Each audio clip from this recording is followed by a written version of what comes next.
Video में हम बात करेंगे थर्ड पर्सन नरेटर के बारे में।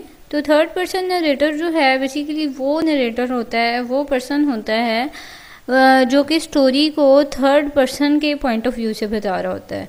यानी उसका उसमें ना तो अपना कोई पर्सपेक्टिव होता है, ना वो अपने पर्सपेक्टिव से बता रहा होता है, ना सेकंड पर्सन, ना यू योर्स वाले वो प्रोनाउंस यूज़ कर रहा होता है। वो थर्ड पर्सन के बारे में बता रहा होता है। जैसे कि प्रोनाउंस यूज़ करता है he, she, it, they, his, hers, its and theirs. यानी फॉर एग्जांपल आप कोई नॉवल देख रहे हैं तो नॉवल की स्टार्टिंग ऐसे हो रही है कि he was walking on the road, तो यहाँ पे उसने ही यूज़ किया है। तो ये ही क्या था? Third person narrator. ये बात आपने हमेशा जहन में रखनी है जब आप कोई भी स्टोरी पढ़ रहे हैं, कोई भी नॉवल पढ़ रहे हैं। जब उसमें I, we, you, I, we, my, mine वगैरह का जिक्र हो रहा है तो आपने समझ आना है कि ये फर्स्ट पर्सन नरेटर की बात हो रही है।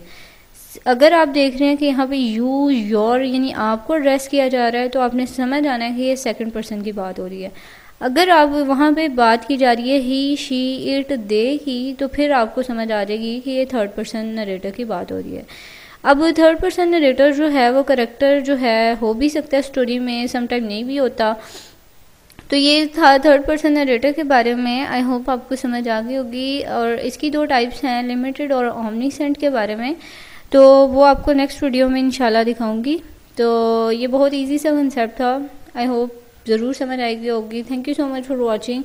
अगर वीडियो अच्छी लगी तो इसे लाइक और सब्सक्राइब ज़रूर कीजिएगा और अपने फ्रेंड्स के साथ भी शेयर कीजिएगा।